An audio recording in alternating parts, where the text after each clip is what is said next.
Hello everyone, কেমন আছো তোমরা সবাই? সো এটা ছিল আমার 6 জুলাইয়ের মিনি ব্লগ, যেটা জানি আমি অনেকটাই লেটে পোস্ট করছি। আগের মিনি ব্লগেই তোমরা দেখেছিলে যে অনেক দিন পরে দক্ষিণেশ্বরে মায়ের কাছে পুজো দিতে গেছিলাম, কিন্তু পুজো দিতে দিতে এতটাই দেরি হয়ে গেছিলো যে সেদিনকে আর রাধাকৃষ্ণের মন্দিরে যেতে পারিনি। কিন্তু আমিও ডিসাইড করে রেখেছিলাম সেদিনকে না হলেও পরের সপ্তাহে আমি ঠিকই যাব। সো সেই জন্য ঝটপট বিকেল বিকেল রেডি হয়ে বেরিয়ে গেছিলাম। অ্যাজ ইউজুয়াল সোমবার করে রাস্তায় এত জ্যাম হয় যে কি বলবো, লিটারালি কলেজ যেতে গিয়েও আমি সোমবার করে বিরক্ত হয়ে যাই। যাই হোক, আগের দিনের মতো আজকেও ভাগ্যটা বেশ ভালোই ছিল, সেই জন্য অন টাইমই পৌঁছে গেছিলাম। যেহেতু দক্ষিণেশ্বরের ওখানেই গাড়ি রেখেছিলাম, সেই জন্য বাইরে থেকে একটু মাকে প্রণাম করে একটা টোটো ধরে চলে গেছিলাম কাঠিয়া বাবা আশ্রমে। এবার হয়তো তোমরা ভাবছো যে একটু আগে বললাম যে যাচ্ছি রাধাকৃষ্ণের মন্দিরে, এখন আবার বলছি যাচ্ছি আশ্রমে। অ্যাকচুয়ালি ব্যাপারটা হচ্ছে ওটাকে না মন্দিরের থেকে আশ্রম বলাটাই বেটার। আসলে প্রথমে আমি ওটাকে মন্দিরই ভেবেছিলাম, কিন্তু পরে জানতে পারলাম ওটা আদতে একটা আশ্রম। জানি না কোথা দিয়ে অলিগলি দিয়ে সাপের মতো টেরে বেঁকে আমাদেরকে নিয়ে এসেছে।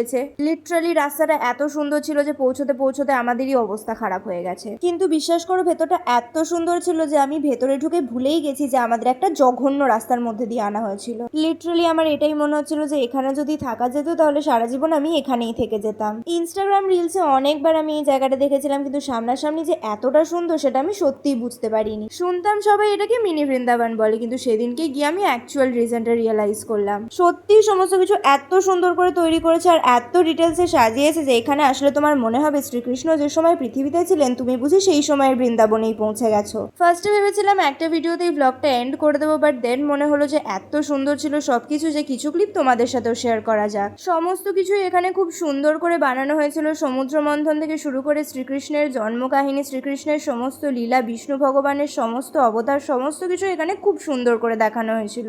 আর তোমরা জাস্ট দেখো এখানে শ্রীকৃষ্ণকে কি পুচকু আর কিউট দেখতে লাগছে।